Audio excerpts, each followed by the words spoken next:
di tengah-tengah kita, lebih utama dari segala sesuatu. Bergaul dengan Allah. Inilah riwayat Nuh.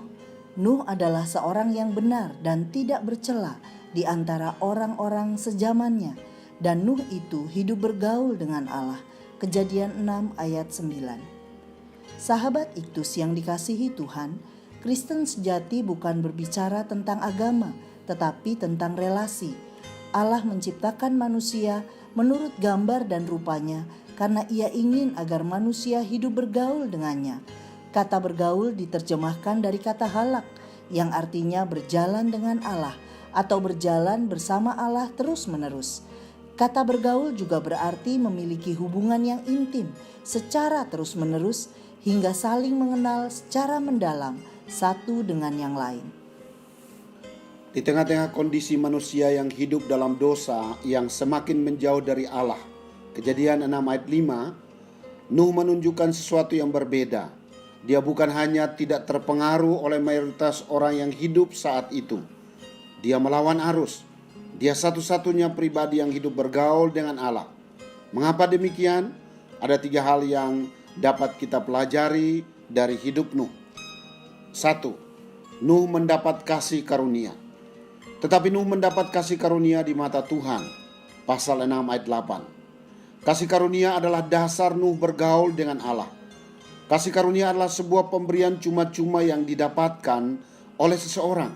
Bukan karena dia layak mendapatkannya, melainkan karena sang pemberi menganggap dia layak menerima pemberian itu. Inisiatif bergaul dengan Allah dimulai dari Allah dan bukan dari Nuh. Kasih karunia tidak diperoleh dengan usaha dan kerja keras manusia, tapi hanya dengan iman. Nuh mendapat kasih karunia adalah semata-mata inisiatif Allah dan bukan kesalehan atau usaha Nuh sendiri, karena ia pun manusia berdosa yang hanya karena imannya ia dibenarkan. 2. Nuh bergaul dengan Allah. Nuh sebagai penerima yang terpilih meresponi kasih karunia Allah dengan hidup bergaul dengan Allah. Nuh bersekutu secara terus-menerus dengan Allah karena pertama, ia mengasihi Allah lebih dari segala sesuatu yang lain.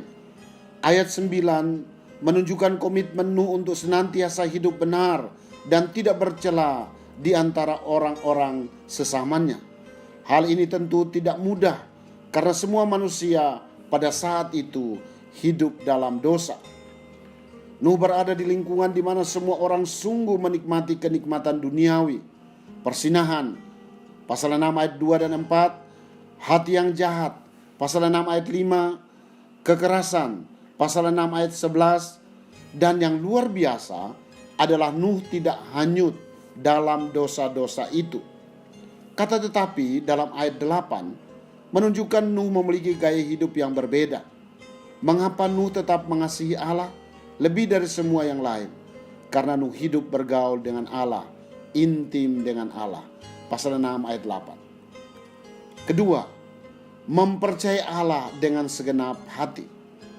Ibrani 11 ayat 7, karena iman, maka Nuh dengan petunjuk Allah menyiapkan bahtera untuk menyelamatkan keluarganya.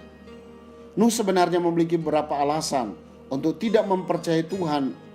Di antaranya, ia belum pernah melihat hujan. Tempat tinggal mereka terletak bermil-mil dari lautan, dan tentulah sulit untuk mengumpulkan binatang sepasang-sepasang. Tetapi Nuh tetap percaya kepada Allah lebih dari segala pertimbangan manusiawi. Mengapa? Karena ia percaya bahwa Allah tidak pernah berubah kasih setianya.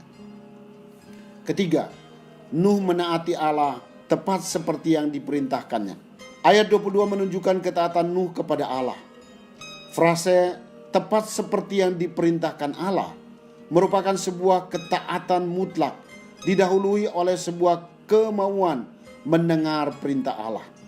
Allah memberi perintah secara terperinci, dan Nuh bersedia mendengar secara teliti dan melakukannya tepat seperti yang diperintahkan.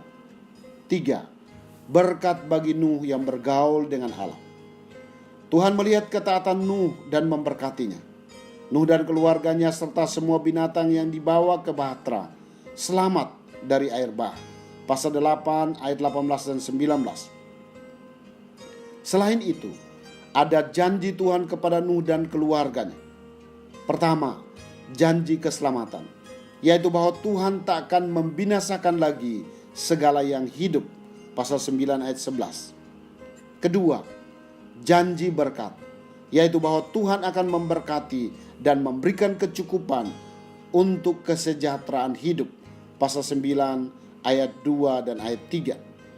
Jadi, Tuhan tidak hanya memberkati saat itu, melainkan akan terus memberkati, dan Ia ingin manusia hidup di dalamnya.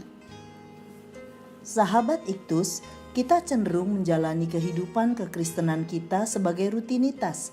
Kita berusaha maksimal agar sedapat mungkin tidak absen dalam aktivitas-aktivitas rohani. Kita lebih berfokus kepada 4 atau 5 minggu dalam 1 bulan di mana kita harus bersekutu di gereja, atau 52 minggu dalam setahun, dan akhirnya kita melupakan 365 hari di mana kita harus berhubungan intim dengan Tuhan setiap hari.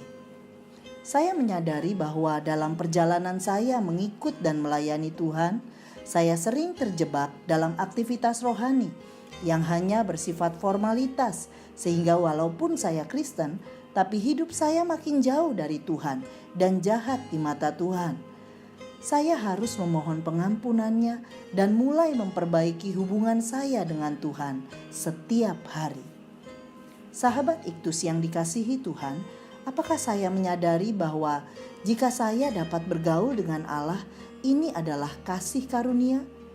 Dalam hal apa saya kurang atau belum mempercayai dan menaati Allah? Apa janji yang Allah berikan jika saya hidup bergaul dengannya?